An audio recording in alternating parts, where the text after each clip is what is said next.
पापा से ये कहा था कि यार मुझे पापा शादी नहीं करनी है, मैं अपने पैरों पे खड़ी रहूंगी, मैं आपके ऊपर बोझ भी नहीं बनूंगी, क्योंकि मुझे एक अजीब सा डर था शादी नाम से ही कि पता नहीं।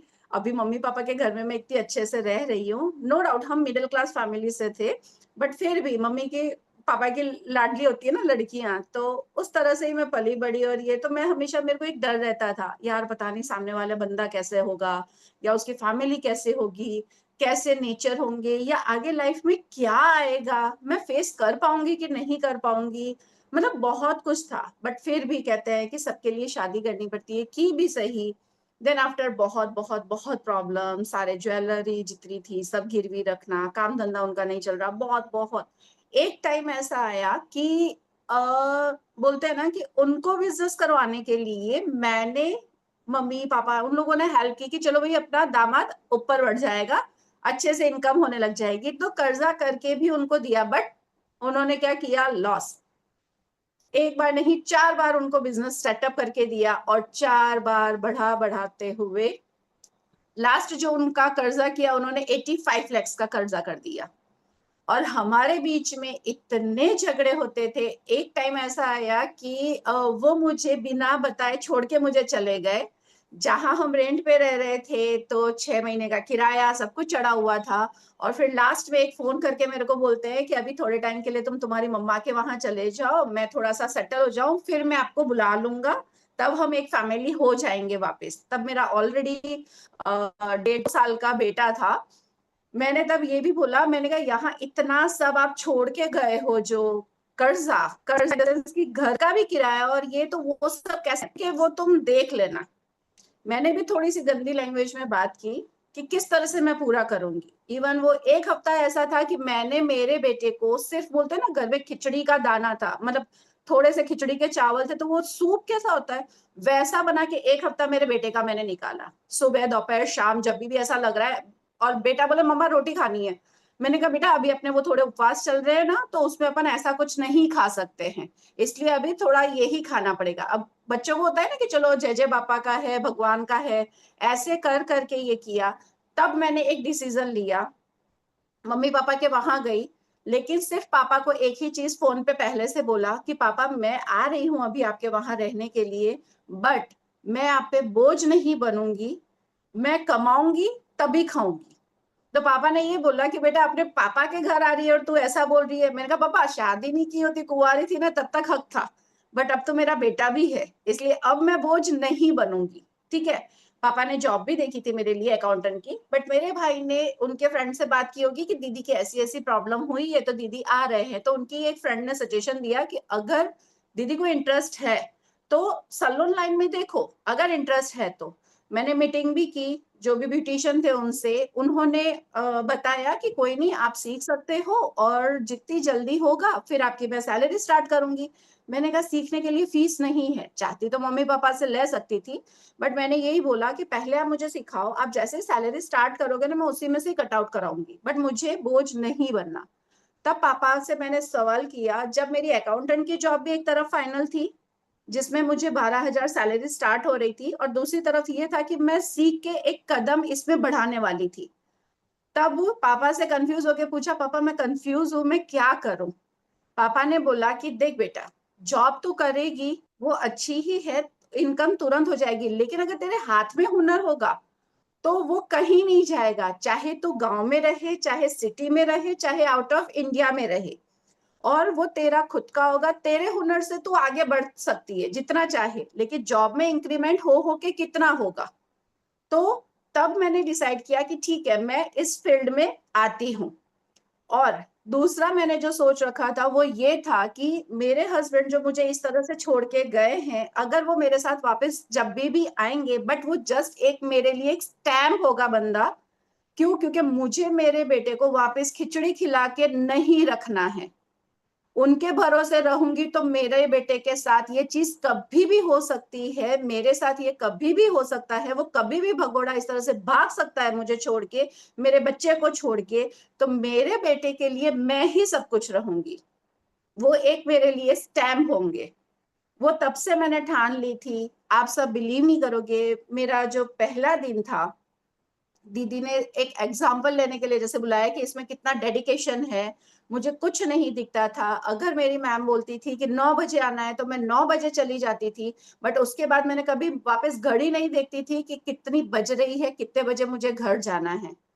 शुरू में ही। और वो दीदी का ये कहना है कि ज्यादा नहीं, सिर्फ और सिर्फ मैं ऐसी फर्स्ट उनकी लाइफ में ऐसी आई थी कि जिसने सिर्फ 2 महीना और 4 दिन हुए थे तब तक मैं इतनी ट्रेंड हो चुकी थी कि वो उनके सलोन की चाबी, जबकि ऑलरेडी उनके पास 7 से 8 स्टाफ था जो 3-3 साल पुराना था। बट उनके मैं उनके पीछे इतना पड़ गई थी ना, वो जहां है मैं उनकी परछाई। वो कर रहे हैं, मैं सीख रही हूँ, मुझे और कुछ नहीं दिखता था। मैंने तब क्या किया, सिर्फ एक मेरा लक्ष्य बनाया कि मुझे आगे बढ़ना है, मुझे अपने पैरों पे खड़ा होना है, मुझे किसी का सहारा नहीं चाहिए, इवन मुझे मेरे हस्बैंड का भी सहारा नहीं चाहिए। सॉरी, यहाँ पे अगर जेंट्स की बात हो रही है, आप प्लीज बुरा मत मानना, बट जस्ट ये मैं मेरी स्टोरी बता रही हूँ कि मेरे साथ ये हुआ है। देन आफ्टर जब मैंने इस तरह से शुरुआत की, वहां पे मैंने ज्यादा नहीं, सिर्फ और सिर्फ 8 महीने ही मैंने जॉब की थी। उनका तो सब खत्म कर दिया था मैंने कोर्स का। बट उनका राइट हैंड समझ लो या उनका सलोन समझ लो, उन्होंने 7 महीने में ही मेरे पे इतना कॉन्फिडेंस उनको आ गया था कि उन्होंने ये बोला कि दीदी आप वापस लौट के जाना ही मत, मैं यहाँ सेकंड ब्रांच ओपन कर लेती हूँ, आप वो संभाल लो। लेकिन समहाउ बोलते हैं कि उनका एक्स में आई मीन हस्बैंड का फोन आना, तो कि हम वापस सेटल होते हैं। मैं अहमदाबाद में शिफ्ट हुई। एंड देन आफ्टर मैंने यहाँ पे सिर्फ 1 महीना जॉब की। और फिर उसके बाद सोचा नहीं, मुझे मेरा खुद का ही करना है, मैं जॉब नहीं कर पाऊंगी इस तरह से। बिकॉज ये होता है कि हम जिस तरह का सीखे हैं, लेकिन जहां हम जॉब कर रहे हैं उनका और हमारा तालमेल बैठा नहीं बैठा। उनको हमारा काम पसंद पसंद तो आ रहा है, उनको नहीं आता था जितना मुझे आ रहा था। तो कहीं ना कहीं मैंने सोचा कि मैं एक कदम बढ़ाती हूँ। एंड देन आफ्टर तभी मेरे पास एक कंपटीशन का कार्ड आया था वहीं पे सलोन पे। तो कंपटीशन में पार्ट लेना और ऐसा सब था। आई थिंक ये मैं बात कर रही हूँ 2000 शायद 12 या 13 की बात कर रही हूँ। और उस टाइम पे उसमें एक बहुत सारे नंबर थे कि आप इन इनको कांटेक्ट कर सकते हो और ऐसा। तो उसमें एक अजय भाई करके नाम था जो दहगाम से थे, जो आज हमारे साथ ज्वाइंट है जूम लिंक में। वो अजय भाई जो दहगाम के थे, तो कहीं ना कहीं मेरे काफी रिलेटिव्स बोलते हैं ना मामा पक्ष के, वो सब दहगाम में रहते हैं। मैंने कहा इनसे मैं एडवाइस तो लो, क्योंकि मुझे नहीं पता था कि यहाँ गुजरात का टेस्ट कैसा है, यहाँ का मेकअप स्टाइलिंग क्या है, मुझे नहीं, मैं राजस्थान से बिलोंग करती हूँ इसलिए। तो तब अजय भाई से मेरा कांटेक्ट हुआ और उन्होंने मुझे गाइड किया कि ओके आप यहाँ पे मैं ये ब्यूटिशियन से मिलवाता हूँ जो सीनियर है, वो आपको गाइड करेंगे। काफी उन्होंने मेरे को सपोर्ट किया। और वो मेरा ऐसा था कि फर्स्ट टेस्ट शो था। और तब जो 45 मिनट का टास्क दिया जाता था कि ऑन स्टेज आपको ब्राइड रेडी करनी है, मैंने 30 मिनट्स में कंप्लीट किया था। 15 मिनट्स मेरे पास फिर भी थे, मैं स्टेज पे ऐसे ही खड़ी रही थी, काफी लोग थे कंपटीशन में। तो मतलब हर कोई बोल रहे थे कि क्यों रुक गए हो। मेरी मॉडल ने भी मुझे बोला दीदी अभी तो टाइम है, आप देखो। मैंने कहा लेकिन मेरा मेकअप खत्म हो गया। बिकॉज ऑफ मुझे कैसा था, पहले से भागना है, स्पीड, धीरे धीरे धीरे, तो मेरी ट्रेन छूट जानी है। ठीक है, तो पहले से मैंने क्या किया, जब मैं सीख रही थी तभी से मैंने मेरी स्पीड को भी मेंटेन किया, ताकि मैं जल्दी से जल्दी एक काम खत्म करूंगी तो दूसरा कर पाऊंगी। देन आफ्टर ये हुआ कि उसमें रिजल्ट में ऐसा आया, नो डाउट ऑडियंस में सब लोग जब आपस में गॉसिप कर रहे थे तब ये था कि व्हाइट कॉस्ट्यूम जिसने पहनाया है मॉडल को उसी का फर्स्ट आना चाहिए।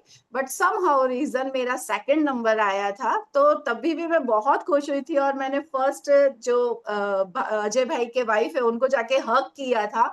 और मैंने कहा था थैंक यू भैया और भाभी, जो आपने मुझे इस तरह से सपोर्ट किया, मैंने इस तरह से स्टेज लिया, फर्स्ट टाइम मेरा स्टेज था। और मेरा सेकंड नंबर आया, मैं तो भी बहुत खुश हूँ ऐसे करके। तो इस तरह से मेरी जर्नी स्टार्ट हुई। देन आफ्टर मैंने हमेशा एक ही चीज रखी है, लर्न लर्न लर्न।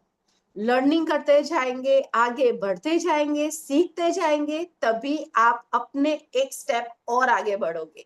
हमने अगर ये सोचा कि चलो मुझे ये आ गया है और मैं यहीं पे रुक जाती हूँ, हो गया मेरा, नहीं होगा। हमारी ही फील्ड जिसमें हमारा जो ब्यूटी फील्ड है, ओके, तो ब्यूटी फील्ड इतनी बड़ी समुंदर है।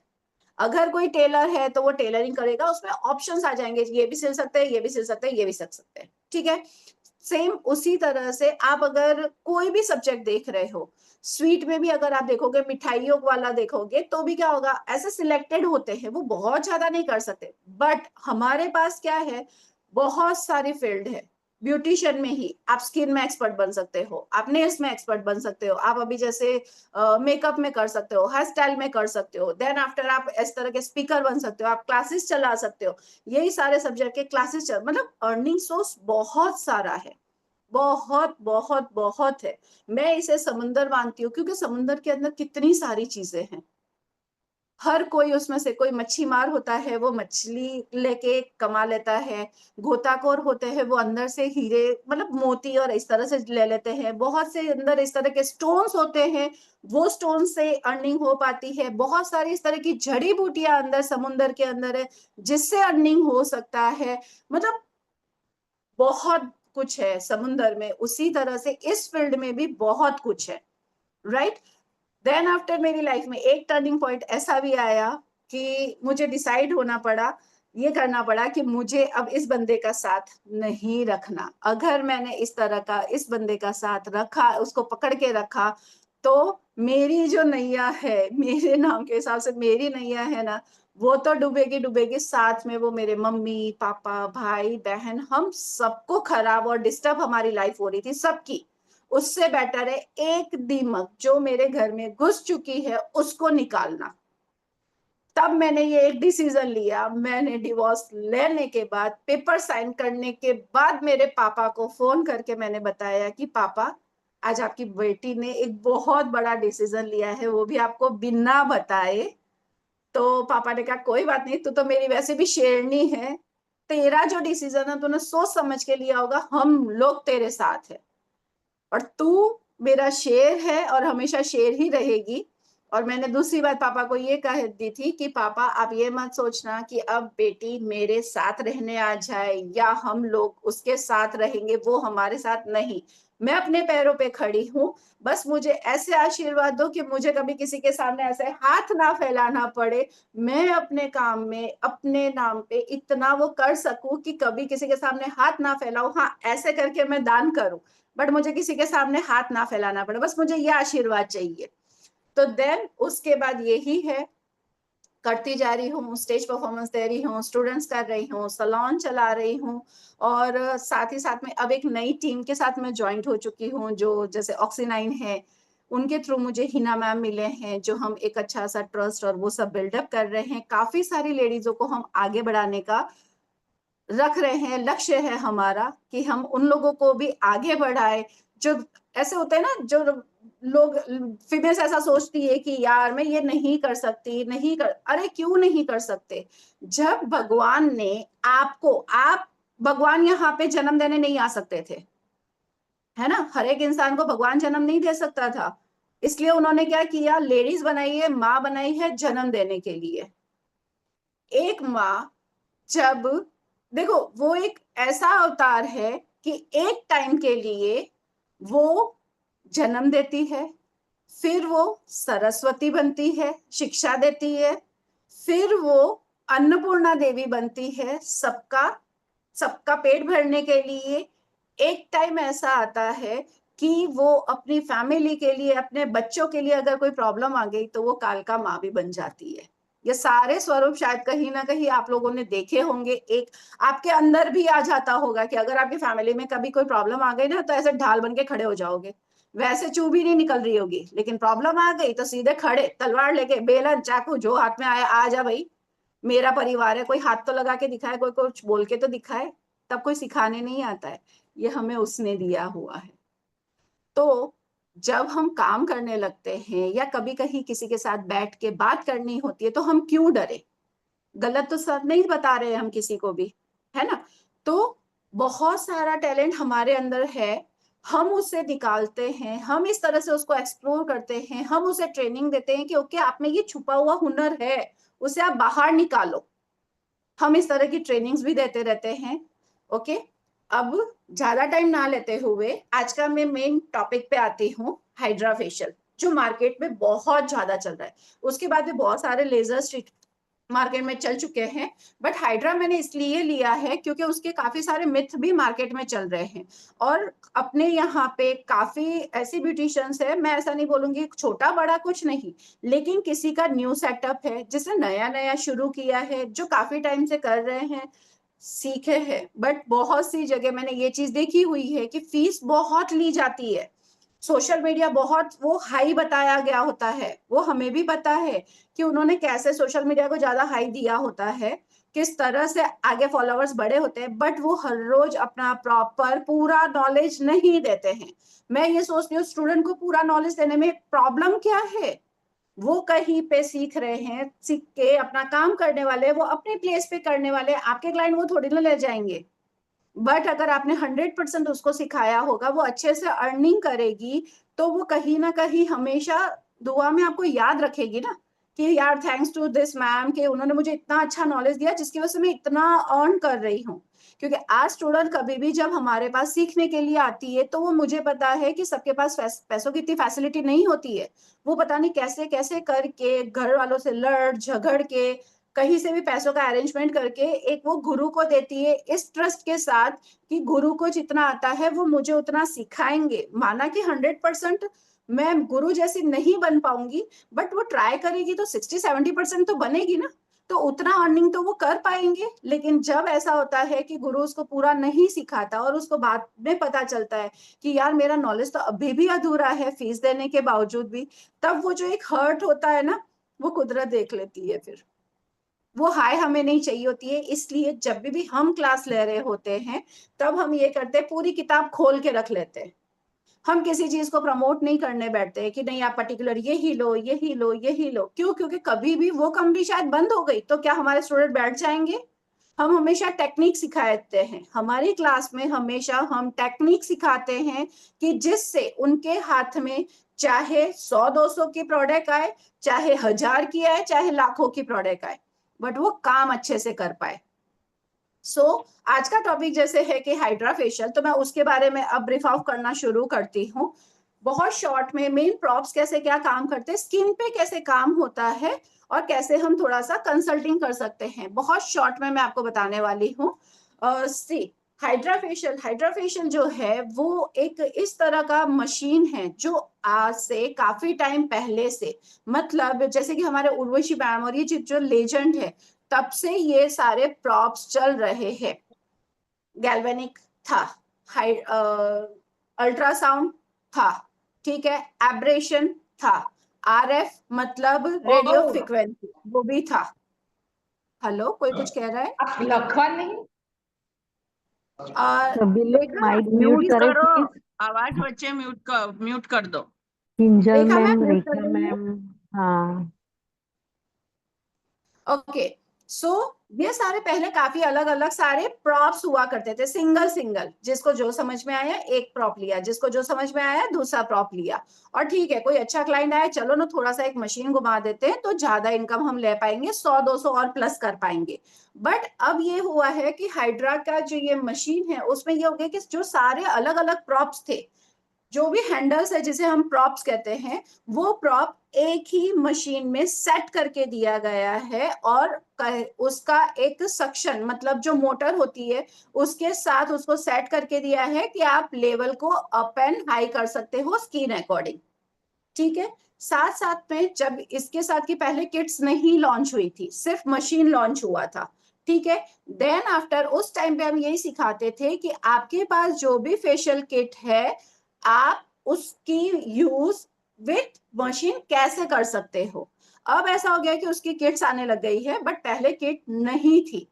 ठीक है, अब एक ही चीज बताती हूँ कि जैसे कि हम फेशियल इतने बरसों से करते आ रहे हैं, ठीक है, हैंड से फेशियल करते हैं। जब भी हम हैंड से फेशियल करते हैं तब कहीं ना कहीं क्या होता है, 50% प्रोडक्ट्स जो होती है वो हमारे ही अंदर एब्जॉर्ब होती है, इवन स्किन पे 50% ही जाता है। तो हमेशा ये ध्यान रखना है कि हमें ग्लव्स पहन के काम करना है, क्योंकि स्किन अकॉर्डिंग आप लेने वाले हो। तो कहीं ना वो कहीं अगर क्रीम फॉर्म ज्यादा है, आपकी ऑलरेडी ऑयली स्किन है और वो क्रीम आपका हैंड्स पाम्स एब्सॉर्ब कर रहा है और ये है, तो आपकी स्किन में और ज्यादा ऑयलीनेस आएगा, हीट जनरेट होगी, तो आपको पिंपल्स ज्यादा होने स्टार्ट हो जाते हैं। ठीक है। सेकंड चीज ये है कि जब भी हम हाथ से फेशियल करते हैं तो स्किन की सुपर लेयर, जिसको हम सेंसिटिविटी कहते हैं, ऊपर की जो फर्स्ट लेयर होती है ना, जिसको हम टच करते हैं, फील होता है हमें, सिर्फ हम उसी लेयर पे काम कर पाते हैं, डेड स्किन को सिर्फ निकाल पाते हैं। आप स्किन के अंदर डीप जाके काम नहीं कर पाते हो। वो हेल्प हमें कौन करता है? मशीन हेल्प करता है। क्योंकि काफी सारी थेरेपीज होती है, जैसे कि वाटर थेरेपी होती है, स्टोन थेरेपी होती है, massage therapy, electric therapy, air therapy, इस तरह की लाइटिंग थेरेपीज, ये बहुत सारी थेरेपीज आपने सुनी होगी, वीडियोस देखे होंगे कि इससे हम रिपेयरिंग का काम करते हैं। ठीक है, तो वही चीज इसमें भी है। इसमें तीन प्रॉप्स, मतलब तीन थेरेपीज को यूज किया गया है: air therapy, lighting therapy and water therapy. जब भी हम इसमें सक्शन करते हैं, सीरम्स यूज करते हैं, तो वो वाटर थेरेपी हो जाता है। जब भी हम लाइटिंग के साथ काम कर रहे होते हैं, वो लाइटिंग थेरेपी हो जाती। एंड देन आफ्टर जब हम स्प्रे यूज करते हैं तो वो होती है एयर थेरेपी। ये अलग अलग थेरेपी से हम फेशियल करते हैं। मशीन, जब भी हम कोई मशीन यूज करते हैं तब वो क्या होता है, स्किन की एक सेकेंड लेयर होती है, डर्मिस लेयर, मतलब थोड़ा सा अंदर पेनिट्रेट करने का काम करता है। हम डॉक्टर के पास जाते हैं तब कैसे वो दवाई देते हैं ना, दवाई देते हैं 3 टाइम की, ताकि वो अंदर से आपकी बीमारी को हटाता है। सिर्फ लेप या ऐसे करने से क्या हमारी बीमारियां जाती है? नहीं जाती, इंटेक्ट करना पड़ता है। सेम उसी तरह से कि जब आप कोई भी क्रीम और जेल, सीरम्स, वॉटेवर, आप जो भी प्रोडक्ट्स यूज कर रहे हो, वो प्रोडक्ट्स मशीन के थ्रू, इसमें जो प्रेशराइज होता है, लाइटिंग होती है, उसके थ्रू स्किन के अंदर पेनिट्रेट होता है और वो अंदर से स्किन को रिपेयर करने का काम करता है। स्किन में हाइड्रेशन बहुत जरूरी है, चाहे वो गोरी हो, चाहे वो डस्टी स्किन हो। सुंदर होना, गोरा होना नहीं है। हेल्दी स्किन का होना अच्छा है, स्मार्ट होना होता है। स्किन में प्रॉब्लम ना हो, वो स्मार्टनेस है। चाहे भी वो विटी स्किन हो, चाहे वो फेयर स्किन हो। किसी की बहुत फेयर स्किन है बट उसमें पिगमेंटेशंस दिख रहे हैं, उसमें पिंपल्स दिख रहे हैं और स्ट्रक्चर उसका अच्छा नहीं है, वो सुंदर नहीं लगेगी। लेकिन अगर कोई डस्टी स्किन है, भले स्किन उसका डस्टी है, डार्क टोन है, बट उसकी स्किन में एक नेचुरल शाइन है, उसकी स्किन में कोई दाग धब्बे नहीं है, और उसका जो फेस का फीचर्स बोलते हैं ओवल शेप है, तो वो ऐसे ही बहुत सुंदर लगेगी, उसको मेकअप की भी नीड नहीं है, बिकॉज ऑफ हेल्दी स्किन। तो जब कभी भी हम हाइड्रा यूज करते हैं तो स्किन को हेल्दीनेस देते हैं। इसमें जो सीरम्स यूज होते हैं उससे वो रिपेयरिंग का काम करते हैं। अब हमारे पास क्लाइंट आते हैं, यहाँ पे शायद क्लाइंट्स भी होंगे, तो क्लाइंट्स भी ये चीज जान लो और ब्यूटिशियंस भी ये चीज जान लो कि क्लाइंट की मेंटेलिटी ये होती है क्योंकि हम हाइड्रा फेशियल करवा रहे हैं तो हमारा तो एक ही बार में बहुत अच्छा हो जाएगा। नहीं। और अगर कोई ब्यूटिशियन ये बोल रही है कि नहीं आप हाइड्रा फेशियल ले लो, आपकी स्किन बहुत मतलब ऑसम हो जाएगी, no, this is wrong commitment. हमें पता है, हमें रियल में पता है कि हाइड्रा जब करते हैं वो एक ट्रीटमेंट बेस्ड है, नॉट अ सिंगल फेशियल। कोई इस तरह का नहीं है। आज आप अगर कोई भी नॉर्मल फेशियल कर रहे हो या गोल्ड फेशियल कर रहे हो, सिल्वर फेशियल कर रहे हो, आप वो जब फेशियल कर रहे हो तो क्या आपको ऐसा लगता है कि उसके अंदर सही में गोल्ड के पार्टिकल्स डाले होंगे, पर्ल्स डाला होगा, सिल्वर डाला होगा? 1000, 1200, 1500, उससे भी कम की आती है ये सारी किटें, इवन इतने की भी आती है। मैं ये कहना चाहूंगी आज गोल्ड का क्या भाव चल रहा है, उसके अंदर है ना ऐसे छींटा भी नहीं डला होगा गोल्ड का, फिर भी हम क्या बोलते हैं? Gold facial. और ऐसे बोलेंगे ना इतनी कॉन्फिडेंस, और ये गोल्ड फेशियल है या स्किन टाइटनिंग का है, आपका ये हो जाएगा वो हो जाएगा। नहीं, आप इस तरह की प्रोडक्ट यूज करो और उनको ये चीज समझाओ कि स्किन की जो साइकिल होती है, सेल्स बनते हैं, डेड होते हैं, बनते हैं, डेड होते हैं, आपकी लाइफ कैसी है, आप कैसे स्ट्रेस में कर रहे हो, आप कितना धूप में जाते हो, तो हमेशा स्किन मेंटेनेंस मांगती है।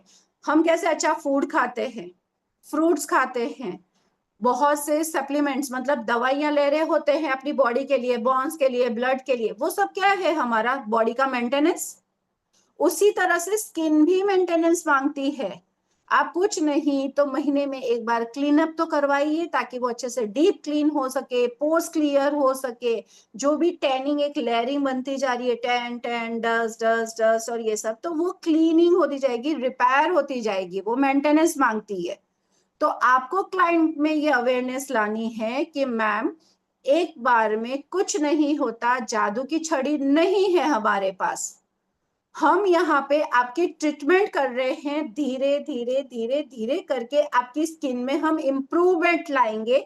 जो भी प्रॉब्लम है वो हम सॉल्व करेंगे। जब हमें फीवर होता है, हम डॉक्टर के पास जाते हैं, तो डॉक्टर भी हमें 3 दिन की दवाई देता है और एक दिन में 3 टाइम डोज लेने के लिए बोलते हैं। देन आफ्टर डॉक्टर बोलते हैं आप चौथे दिन फिर से मुझे दिखाने के लिए आना, कि अब आपका कैसा है, फिर मुझे कुछ लगेगा तो 1-2 टैबलेट्स और दे दूंगा, और सही है तो इट्स ओके। मतलब ये समझो, फीवर आने पे आपको 9 बार दवाई लेनी होती है, तब जाके आपका फीवर जाता है। तो आपने अपनी स्किन पे इतनी प्रॉब्लम, अगर किसी को पिगमेंटेशन है तो वो कभी भी 2-3 महीने में नहीं, साल 2 साल पुराना होगा, धीरे धीरे करके वो बड़ा होगा। पिंपल्स और इस ये जो है वो एक दिन में बहुत सारे नहीं आए होंगे, शुरुआत एक हुई होगी ना, वो भी शायद 8-9 महीने, साल भर पहले का है। तो आप साल भर पहले का प्रॉब्लम लेके बैठे हो और आप ये चाहोगे कि एक ही दिन में जादू की छड़ी घुमाओ और सारा सही हो जाए। हाउ दिस पॉसिबल दैट, है ना?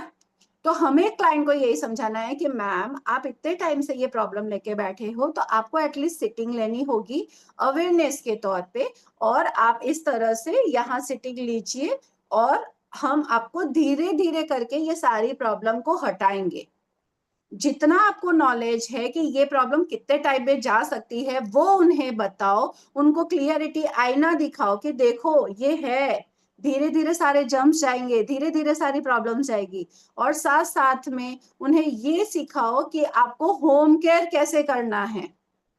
आज फेशियल किया, चलो भाई अब शॉपिंग करने जा रहे हैं, अरे मैंने फेशियल किया है आज, चलो मैं सबको अपना चेहरा दिखाऊंगी, खुले मुंह से घूमूंगी। अरे भाई, अभी हमने ट्रीटमेंट की है और आप तुरंत चाह रहे हो इस तरह से हाई बर्न में, धूप में जा रहे हो, तो वो सन टैन हो जाना है, क्योंकि मैंने अभी किया है, पोर्स ओपन किए हैं, उसको रिपेयर किया है, बेबी स्किन को मैंने रिपेयर किया है। समझ रहे हो मैं कुछ बोल रही हूँ, समझ में आ रहा है? कुछ कंफ्यूजन हो तो प्लीज, यार शायद मैं बहुत फास्ट जा रही हूँ, तो भी प्लीज बोलना कि मैम थोड़ा सा स्लो हो जाओ, ठीक है? ओके, अब थोड़ा सा ब्रीफ कर देती हूँ, क्योंकि मेरे पास अब है 10 मिनट्स, ठीक है?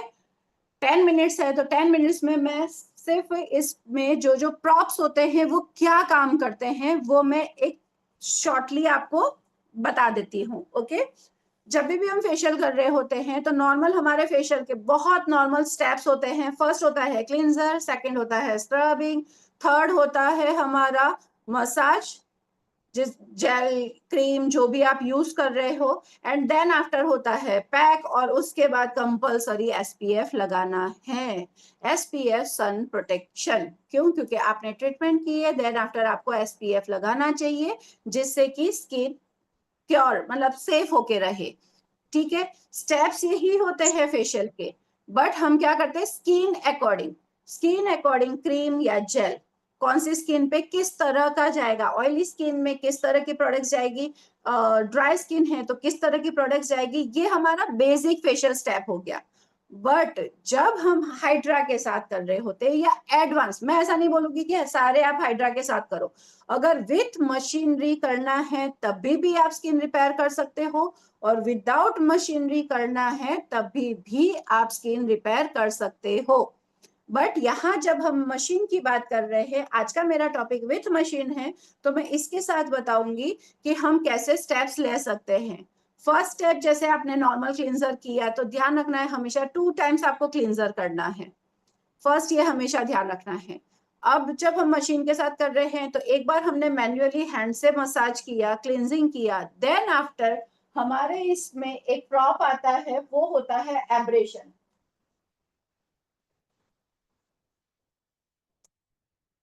सी, इस तरह का ये प्रॉप आता है, एब्रेशन करके आता है, जिसे नॉर्मल हम वैक्यूम भी कह सकते हैं। हमारे घर में हम कैसे वैक्यूम से सब कुछ क्लीन कर रहे होते हैं, तो डीप डस्ट भी सारी बाहर निकल के आती है, राइट। उसी तरह से हम यहाँ पे भी वैक्यूम यूज करते हैं, बट इसके अंदर हम क्या करते हैं, सीरम्स यूज करते हैं। यहाँ बॉटल के अंदर स्किन अकॉर्डिंग हम सीरम्स डालते हैं, and then after with serum start करते हैं वैक्यूम करना। जब भी आप वैक्यूम यूज कर रहे होते हो, तब ध्यान रखना है कि हमें इस तरह से खींचना नहीं होता है। स्किन अकॉर्डिंग यहाँ लेवल सेट किया जाता है, and then after stamping technique use की जाती है। क्योंकि अगर आप उसको इस तरह से स्ट्रेस कर रहे हो, तो कहीं ना कहीं स्किन की इलास्टिसिटी है, आप उसको खींच रहे हो। ठीक है, जब आप वो खींच रहे होते हो और देन आफ्टर आपका मतलब उसका होल्डिंग आपका प्रॉपर नहीं हुआ, तो कहीं ना कहीं स्किन लूज हो सकती है, इलास्टिसिटी लूज हो सकती है। तो बेस्ट ऑप्शन है कि आप स्टैंपिंग करें। किसी की ज्यादा रिंकल्स वाली स्किन होगी, पतली स्किन होगी, तो उन्हें क्या होगा, इरिटेट होगा। क्लाइंट इरिटेट नहीं होना चाहिए। तो फर्स्ट हमने जैसे नॉर्मल क्लींजर किया विथ हैंड से, देन आफ्टर सेकेंड स्टेप हमारा एब्रेशन होता है, जिससे ये क्लींजिंग का काम करता है। 2 टाइम्स हमारा क्लींजिंग हो गया। देन आफ्टर हम यूज करते हैं स्क्रब, जो हमारी किट में होता है। हमने वो स्क्रबिंग कर दिया। जैसे ही हमने मैन्युअली स्क्रबिंग किया, देन आफ्टर सेकेंड प्रॉप हम यहाँ पे यूज करते हैं स्क्रैपर।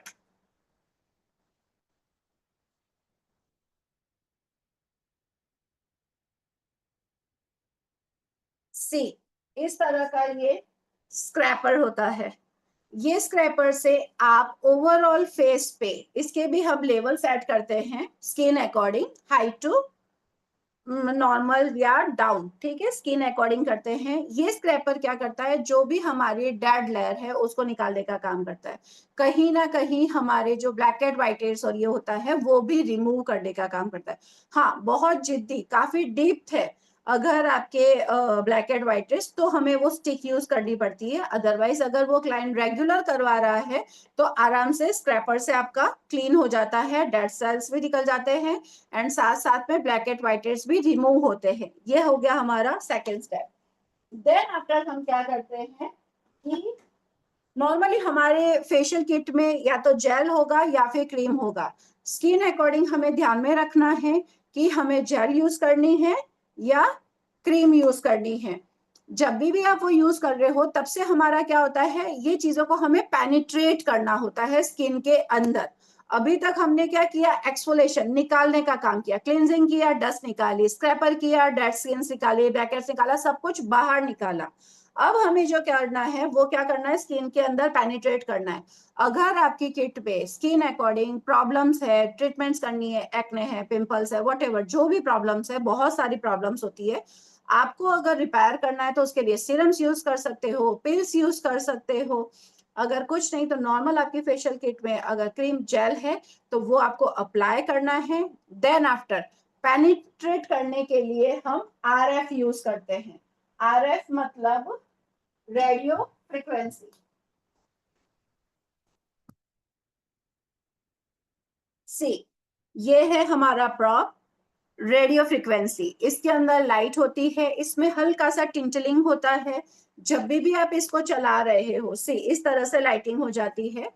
जब भी आप इसको चला रहे होते हो, तब ये क्या करता है, थोड़ी सी हीट जनरेट करता है, ताकि प्रोडक्ट, जब भी कोई चीज गर्म होती है, तो वो क्या होती है, मेल्ट फॉर्म में हो जाती है। तो मेल्ट फॉर्म होने की वजह से वो थोड़ी सी डाइल्यूट हो जाती है, और वो स्किन के अंदर बहुत इजीली पेनिट्रेट हो पाती है। ठीक है, तो ये चीज हमें इस तरह से आपको चलानी है। जब भी आप कोई भी प्रॉप्स यूज कर रहे हो, तो ध्यान रखना है स्किन की 90 डिग्री पे चलाना है। अगर आप ये चला रहे हो, तो टच नहीं होगा अच्छी तरह से। ये हमें 90 डिग्री पे ही चलाना है। जैसे जैसे स्किन का मूवमेंट हो रहा है, फेस का मूवमेंट है, उस तरह से आपको 90 डिग्री पे चलाना होता है। ठीक है, ये हो गया हमारा रेडियो फ्रिक्वेंसी, जिसे हम शॉर्ट में आरएफ कहते हैं। जब ये पेनिट्रेशन का काम कर रहा है, देन आफ्टर सेकेंड प्रॉप जो हमारा आता है, वो होता है अल्ट्रासाउंड। अल्ट्रासाउंड जो होता है, वो भी पेनिट्रेशन का काम करता है, बट ये हीट जनरेट नहीं करता है। सी, इस तरह से ये फ्लैट होता है इसका सरफेस। इसे भी हमें 90 डिग्री पे ही चलाना है। ये भी सेम पेनिट्रेशन का ही काम करता है। आरएफ जो होता है लाइटिंग थेरेपी के साथ, वो हीट जनरेट करता है। इसको जब आप चला रहे हो तो आपको फील नहीं होता है कि कुछ चल रहा है, बट हाँ, ये पेनिट्रेशन का काम करता है, जिसे अल्ट्रासाउंड कहा जाता है। ये हम कब कब यूज कर रहे हैं, जैसे कि जेल है, क्रीम है, सिरम्स है, ये सब आपको पेनिट्रेट करना है, तब हम ये दो प्रॉप्स यूज करते हैं। Is that clear? Okay, now जैसे ही हमारा वो सब कुछ पेनिट्रेट हो गया है, देन आफ्टर हम क्या कर सकते हैं कि आप अगर पील या ऐसा कुछ यूज कर रहे हैं, ठीक है ना, तो हम हमेशा क्या करते हैं, स्किन को थोड़ा सा हीलिंग कर देते हैं और उसके बाद पील करते हैं। और अगर कुछ सीरम्स इस तरह के हैं जो आपके बिल्कुल वाटर फॉर्म में है, तो हम इस तरह से ये स्प्रे स्प्रे बॉटल यूज करते हैं। इसके अंदर हम सीरम्स डाल देते हैं या पील्स को डाइल्यूट कर देते हैं, एंड देन आफ्टर जो मैंने कहा था कि एयर थेरेपी, मतलब ये प्रेशर के साथ स्किन के ऊपर जाता है और वो क्या करता है, प्रेशर के साथ स्किन के अंदर पेनिट्रेट या एक तरह का वो अटैक करता है।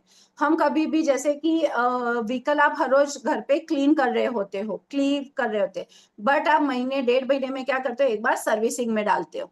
ठीक है, वो सर्विसिंग हो रही होती है, तब क्या होता है, फुल प्रेशर के साथ पानी जाता है। आप तो हर रोज पानी डाल रहे हो, बट वो क्या है, इतना प्रेशर नहीं है, क्लीनिंग हो रही है बट डीप क्लीन नहीं हो रहा है। उसी तरह से जब आप वहां पे सर्विसिंग में दे रहे होते हो, तब क्या होता है, वो फुल प्रेशर के साथ जाता है, यानी कि सब कुछ अच्छे से क्लीन करता है।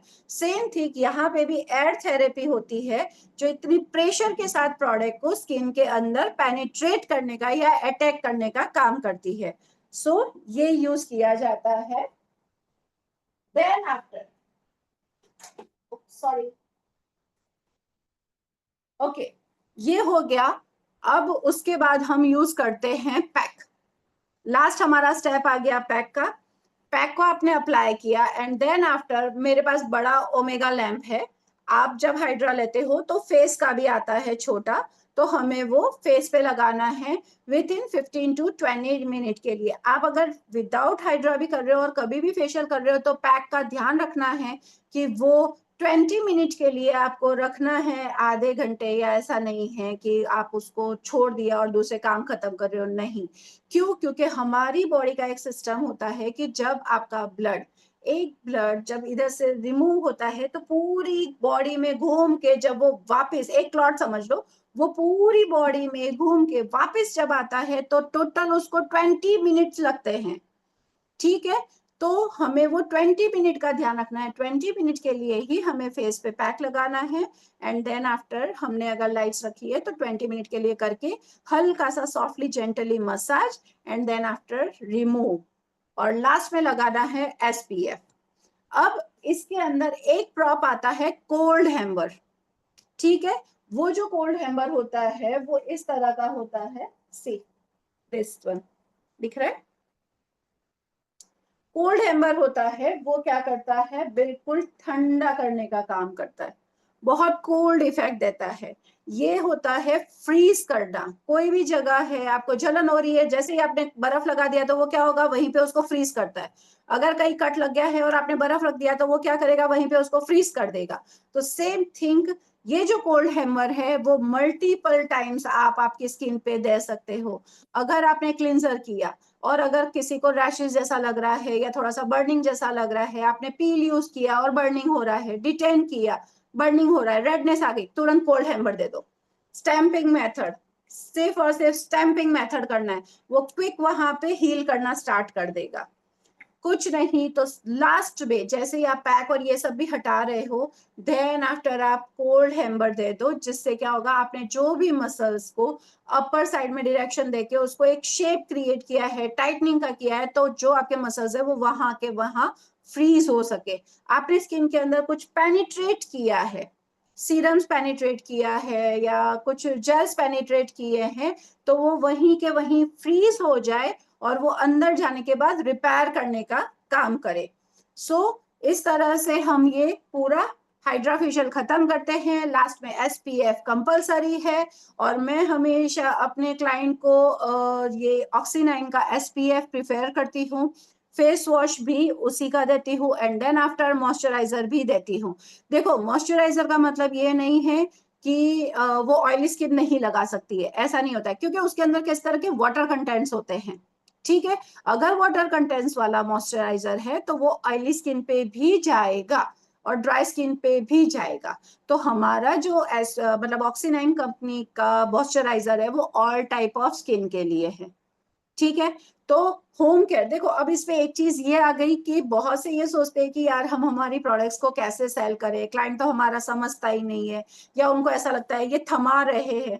अवेयरनेस, प्रोडक्ट नॉलेज आपको इतना होना चाहिए, आप खुद अगर उसको यूज कर रहे हो ना, तब आपको उसके ऊपर कॉन्फिडेंस आएगा कि अरे यार ये सही में इतना वर्कफुल है। आप अगर कहीं पे खाना खाने जाते हो कोई भी होटल में, क्या वो ऑनर आपको बोलता है कि मेरी ऐड करना? नहीं। आपने बिल दिया, उसे थैंक यू बोला, इट्स ओके फाइन। बट कोई अगर आपसे पूछता है कि यार मेरे घर पे गेस्ट आने वाले हैं, कहाँ जाऊं लेके जहां पे मतलब अच्छा खाना मिले, अरे तुम वहां पे जाना। क्यों? आपने टेस्ट किया है, आपको पता है कि वहां का टेस्ट अच्छा है, इसलिए आप रिकमेंड कर रहे हो। सेम थिंग, हमारे पास जो भी प्रोडक्ट्स है, अभी जैसे अगर आप ऑक्सी9 से जुड़े हुए हो तो ऑक्सी9 की प्रोडक्ट्स को आप फील करो, आप उसके बेनिफिट्स जानो, तभी आप इतनी कॉन्फिडेंस के साथ क्लाइंट को कह पाओगे कि ओके आप ये यूज करो। अगर रिजल्ट नहीं मिलता है, आप वापस ले आना, आप वापस ले आना, मैं ले लूंगी।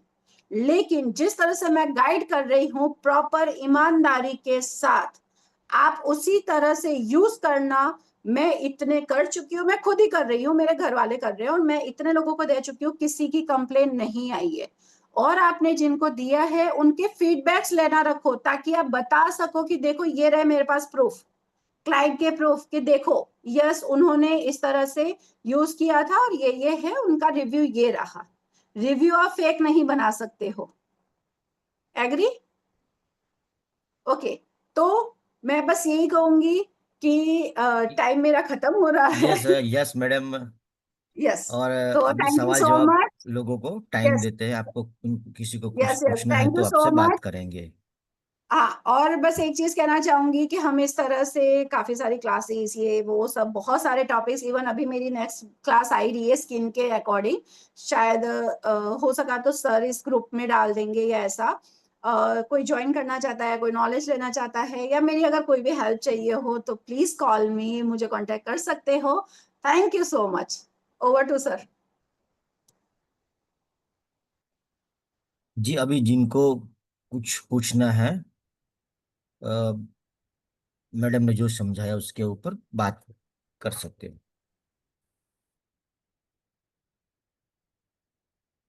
थैंक यू सो मच नैया मैम, आपने आज हाइड्रा फेशियल के बारे में बहुत अच्छा नॉलेज दिया, और आपने साथ साथ में अवेयरनेस का भी आपने बताया। और हम जैसे आपने बताया ना कि कस्टमर को बोलना है कि जैसे बुखार आता है तो ऐसे दवाई काफी टाइम लेने के बाद अच्छा होता है, तो ऐसे इसमें हमारे फेशियल में और ब्यूटी ट्रीटमेंट में भी ऐसा ही होता है। तो ये काफी छोटी छोटी बातें थी जो आपने बहुत अच्छी तरह से बताई, और थैंक यू सो मच इतना अच्छा नॉलेज देने के लिए। Thank you.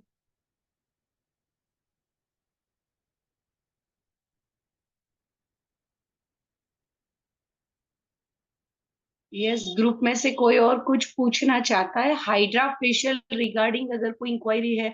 क्योंकि आज का टॉपिक मेन तो हाइड्रा फेशियल था।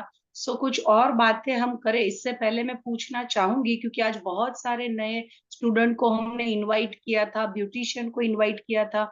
सो अगर कोई नया है तो प्लीज हैंड रेस करिए और बताइए कि इसमें आपको कोई डाउट है, कुछ पूछना है, आगे जानना है। सो उसके पहले बात करते हैं, नहीं तो हम कुछ और भी बात करना चाहेंगे इसके ऊपर। कोई है, कोई और है जो इसके रिगार्डिंग पूछना चाह रहा है? रेखा बहन, जैसे आपकी टीम में से कुछ आने वाले थे, आप देख लीजिए वो है, अगर उनको कुछ पूछना है।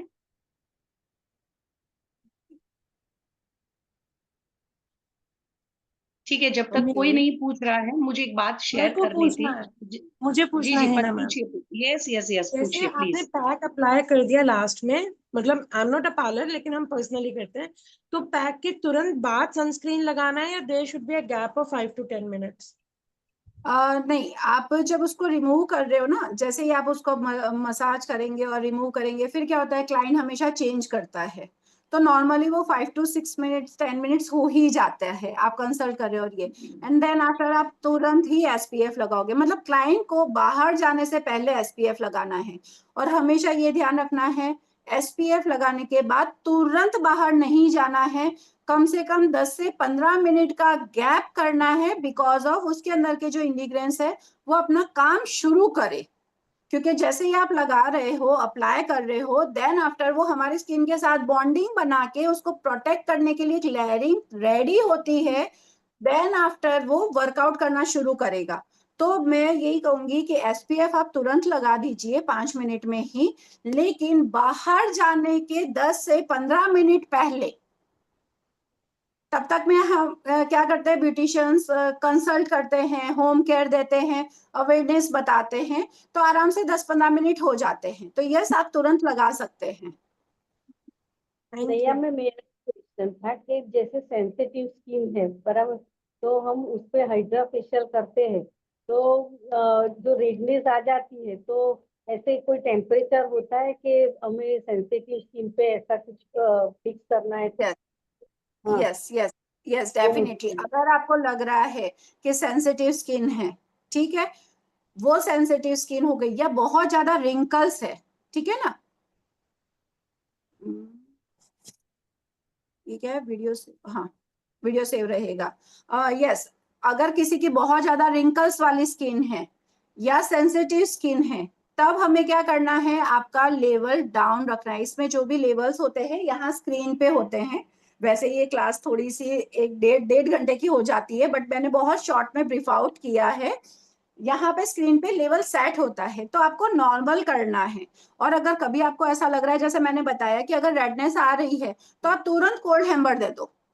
और वो रेडनेस होती है ना, वो क्या होता है, थोड़ी सी देर के लिए प्रेशराइज, आपका थोड़ा सा प्रेशर ज्यादा है, इसकी वजह से आया है, वो थोड़ा सा ब्लड का सर्कुलेशन वहां पे फास्ट हो गया होता है, इसलिए जैसे ही आप कोल्ड हैम्बर दोगे वो नॉर्मल हो जाएगा, हमारा ब्लड सर्कुलेशन नॉर्मल हो जाता है, तो वो क्लियर हो जाएगा, उसके क्लॉट्स नहीं बनेंगे, वहां जाम नहीं होगा ब्लड।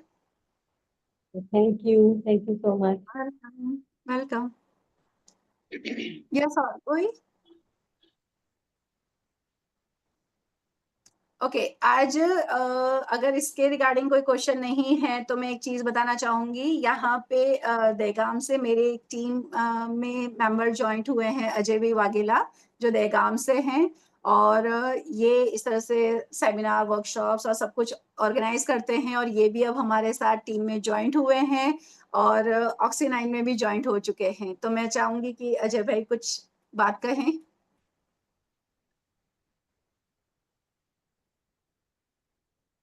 यस, क्या? Good morning. Good morning. આજે નયા બેને મને ઓક્શન ની અંદર બોલાવ્યો એ બદલ પહેલા નયા બેને થેન્ક્સ કે હું પહેલા આ કોઈ કંપનીમાં પહેલા જોઈનિંગ જ નતો થતો, પણ એમના થ્રુ આજે આ કંપનીની અંદર જોઈનિંગ, અને પહેલા તો એલાર્મ પહેલા મને નયા બેને ઉભો કરી નાખ્યો. એકચ્યુઅલી જોવા જઈએ તો મારા માટે શું કહેવાય કે રોજ સવારે આવી મીટિંગની અંદર આવવા માટે એક વ્યક્તિની જરૂર હતી, મળી ગયા નૈયાબેન, જેથી વહેલા ઉભા કરવા માંડ્યા. હવે એક વાત કરીએ છે નૈયાબેનની સ્ટોરી, મને લગભગ 15 વર્ષ થયા, પણ આ સ્ટોરીની મને નથી ખબર, એમની જે લાઈફની. તો આજે જે જાણવા મળ્યું કે આપણે ઓક્શન9 ના પ્લેટફોર્મ ઉપરથી એમને એક માધ્યમ બનાવ્યું છે, એના આધારે બહુ સરસ મળ્યું, અને હાઇડ્રા ફેશિયલ વિશે પણ એમને સારું એક નોલેજ આપ્યું હતું. બીજું કહીશ કે નૈયાબેન જે મહેનત કરી રહ્યા છે, હું તો એમને 15 વર્ષથી ઓળખું છું, એમની જે શું કે મહેનત કરવાની, એ ક્યારેક કોઈ પણ જગ્યાએ મને એવું નથી કીધું કે અહીંયા નથી આવું, ક્યાં નહીં થાય. કોઈ પણ જગ્યાએ કહું કે આ ટાઈમે આપણે આવું કોઈ ગોઠવું તો રેડી જ હોય. એ પહેલા તો જે અત્યારે સક્સેસફુલ છે એના પાછળ કારણ છે એમની મહેનત. એમને જે સ્ટોરી જે આજે સાંભળી, જો તમને ટાઈમ હોય તો મને એના ઉપરથી એક સ્ટોરી યાદ આવી ગઈ કે આજે મેં એમની લાઈફની જે જાણી ને હકીકત એના ઉપરથી. જો બધાનો ટાઈમ હોય એક સ્ટોરી કહીશ. મને ખરેખર બહુ ગમ્યું આજે એમનું કે એમની જે સ્ટ્રગલ લાઈફ છે. તો બધાને અનુમતિ હોય તો હું એક સ્ટોરી કહું. હેલો, મારો અવાજ આવે છે બધાને? હા યસ હા યસ, હા આવે પ્રોપર છે છે, અવાજ. કન્ટિન્યુ. બોલો બોલો. Yes yes. Continue. Okay okay. તો નૈયાબેનની સ્ટોરી પરથી મને એક સ્ટોરી યાદ આવી ગઈ જે આપણે બધાના માટે બહુ શું કહેવાય, એક પ્રેરણારૂપ છે, મોટિવેશન માટે છે. તો એ સ્ટોરી હું તમને કહીશ. એક ગુરુ અને ચેલો બંને જંગલના રસ્તામાંથી પસાર થતા હતા. તો રસ્તામાં જતા જતા જે ચેલો હતો એને પાણીની તરસ લાગી. તો પાણીની તરસ લાગી તો ત્યાં જંગલની અંદર એક ઝૂંપડું હતું. એ ઝૂંપડાની અંદર ગુરુ કે ચાલો આપણે ત્યાં જઈને તને પાણી પીવડાવો. તો ત્યાં જાય છે પાણી પીવા છે. તો જે ત્યાં ઝૂંપડીનો જે માણસ હતો, એની હાલત આર્થિક રીતે પરિસ્થિતિ એટલી બધી ખરાબ હતી કે એ વ્યક્તિ એનું માન ગુજારણ કરતો હતો, એવી એની હાલત હતી. એટલે ચેલો એમ કહે છે કે ગુરુ તમે એવું કઈ ના કરી શકો કે આ વ્યક્તિને તમે કંઈક સુધારો કરી શકો એવું? તો કે એવું કરવું છે તો આજે આપણે રાત અહીંયા રોકાવું પડશે. તો ચેલો કે આપણે રોકાઈ જઈએ પણ તમે એમની આર્થિક સ્થિતિ સુધારો, કારણ કે એને આપણા માટે આટલું જે પાણીનો આવકાર જે આપણું આગતા સાગતા કર્યું એ માટે. તો ગુરુ એમ કહે છે કે ચલો આપણા જે રહી જઈએ અહીંયા. તો એ રાતે રહી જાય છે. તો એ જે ખેડૂત હોય છે ને, સારું ચાલો. બોલે બીજા થોડા લઈ લે, તમે બોલા જ નહીં. ગાયત્રી બેન તમારું મ્યુટ હા કરો. સોરી. હા, તો એ જે ખેડૂત હોય છે તો એના જોડે એક ભેંસ હોય છે. તો એ ગુરુ એને પૂછે કે તારું ગુજરાન તું કઈ રીતના ચલાવે? તો કે હું આ ભેંસના દ્વારા દૂધ રોજ આપે છે, જે એ આપે છે, એનાથી પૈસા જે આવે છે, એ મારું રોજનું ગુજરાન હું એમાં ચલાવું છું ભેંસ દ્વારા. તો એની હિસ્ટ્રી બધી જાણી લે છે ગુરુ, અને રાત રોકાઈ જાય છે. રાતે ગુરુ અને ચેલો રાતે ઉભા થાય છે, અને બંને ઉભા થાય પેલી ભેંસને લઈને જતો રહે છે, ગુરુ અને ચેલો, અને પહાડમાંથી ફેંકી દે છે. તો પેલો ચેલો એમ કહે છે કે આને તો મેં એમ કીધું હતું કે તું એની આર્થિક સ્થિતિ સુધાર, પણ આને તો ઉપરથી જે કમાઈ ખાતો હતો જે વ્યક્તિ, એને પણ મારી નાખી. તો આની હાલત શું થશે? તો ચેલો ચિંતામાં કે આવું કેમ કર્યું ગુરુએ? કઈ કોઈ પણ એક પ્રશ્ન થાય કે માનમાં જે કામ કરી ખાતો હતો, જે આર્થિક એનો જે રોજગાર ચલાવતો હતો, જે એને જ ખતમ કરી નાખ્યું. તો ગુરુ કે તને અત્યારે નહીં ખબર, હું તને પછી કહીશ. પછી વર્ષો પછી પાછા એ લોકો એ જ રસ્તેથી ફરીથી પસાર થાય છે. તો જ્યાં ઝૂંપડી હતી ત્યાં મહેલ હતો. તો પછી ચેલો વિચારમાં પડ્યો કે આવું કેમ થઈ ગયું? તો ત્યાં જઈને એ પૂછે છે ત્યાં પેલા વ્યક્તિને કે ભાઈ એવું શું થયું? તો એ વ્યક્તિએ વાત કરી કે મારી પરિસ્થિતિ બહુ જ ખરાબ હતી, પણ જે રાતે તમે અહીંયા રોકાયા ને, તો એ દિવસે જે હું કમાવાનું જે સાધન હતું મારું, એ ત્યારથી ગાયબ થઈ ગયું અને મને મળ્યું નહીં. એના પછી મને કોઈ રસ્તો નહોતો કમાવા માટે. તો મેં એક કામ કર્યું કે મારી જે જમીન પડી હતી જે એને મેં ખેડવાનું ચાલુ કર્યું. ખેડવાનું ચાલુ કર્યું ત્યાંથી મારો પાક ચાલુ થયો, પછી ઇન્કમ ઊભી થવા મળી, આ થવા મળી. તો વર્ષ પછી હું આ થયો. તો આપણી લાઈફમાં પણ એવું છે, આપણે એવી કંઈક ભેંસ બાંધી રાખી છે. નૈયાબેનની વાત કરું, એમની જે ભેંસ હતી, એમને જે છૂટાછેડા આપી દીધા ને, એ એમની ભેંસ હતી. જો એ ના આપ્યું હોત ને તો નૈયાબેન અત્યારે અહીંયા ના હોત. તો આપણી સાચી વાત. લાઈફમાં, પોતાની લાઈફની અંદર તમારે દરેકને એક ગોતવાનું છે કે આપણે કઈ ભેંસના જોડે બંધાયેલા છીએ. ખ્યાલ આવ્યો કે દરેક જગ્યાએ આપણે કોઈકના જગ્યાએ આપણે જે પરિસ્થિતિમાં ચોંટેલા છે એનું કારણ એક જ છે કે આપણે કંઈક એવું પ્લેટફોર્મ પકડી રાખ્યું છે કે જેથી આપણે બહાર નથી નીકળી શકતા.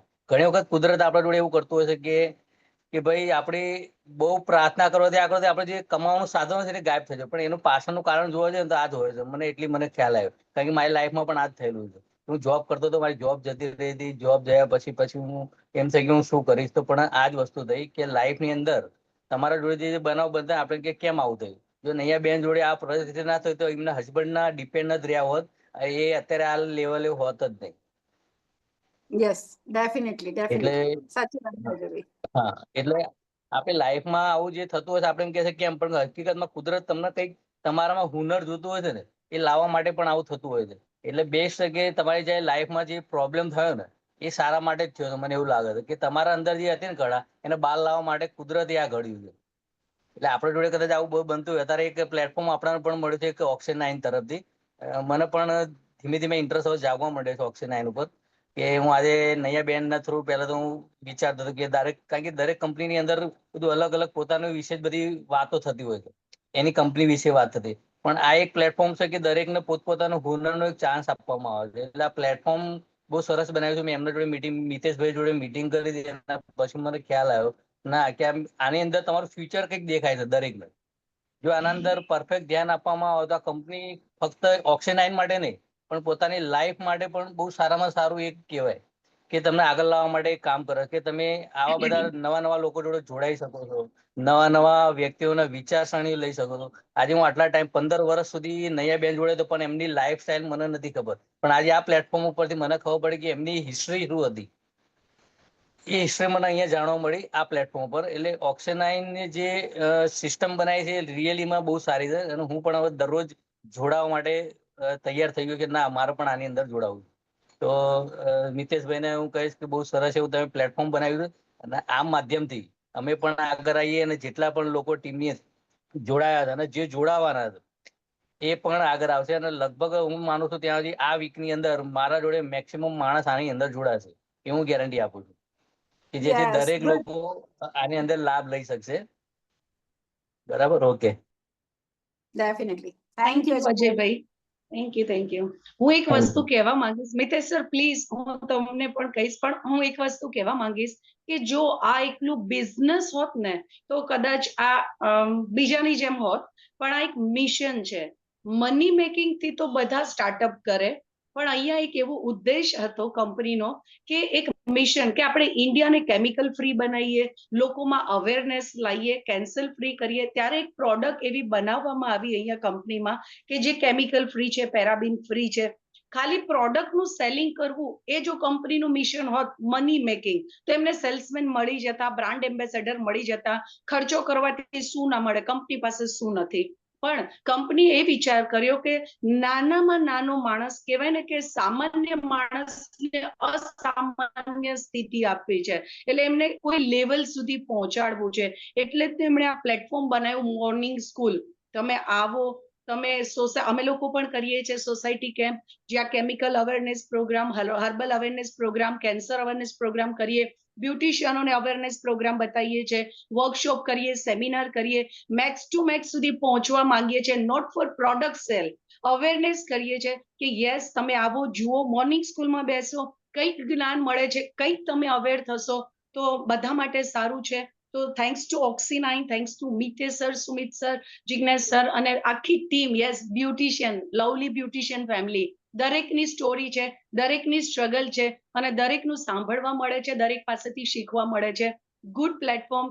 Thank you sir, thank you Ajaybhai, તમે જોડાયા અને આ મિશનને આગળ વધારવામાં અમારા બધાનો સાથ આપશો. Thank you Ajaybhai.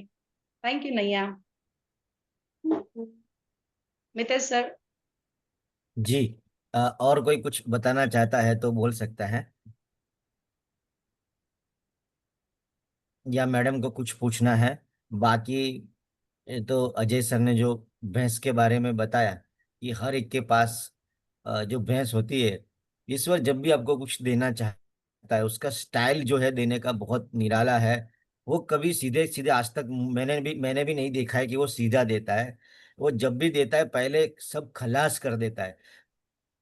और वो सबसे बड़ी बात पता है क्या होती है, वो जो भैंस होती है ना, वो भैंस आपकी सबसे प्रिय भैंस होती है, जो आप छोड़ना ही नहीं चाहते, जिस मतलब यू लव दैट।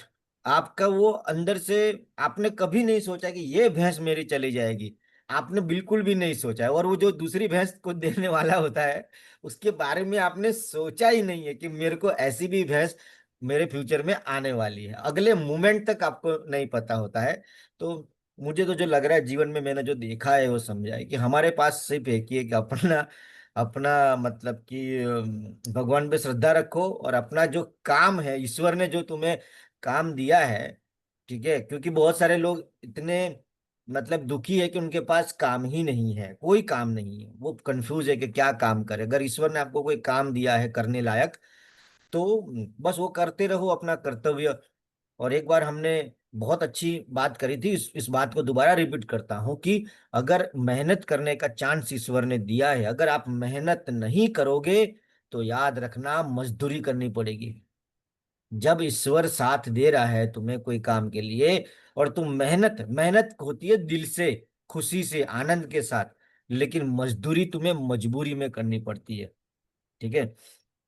तो जब भी अपने हिसाब से वजन नहीं उठाओगे तो ऊपर वाला अपने हिसाब से दे देगा, इसलिए उस ऊपर वाले को लगना नहीं चाहिए कि आदमी फ्री घूम रहा है, नहीं तो वो अपने हिसाब से वजन दे देगा।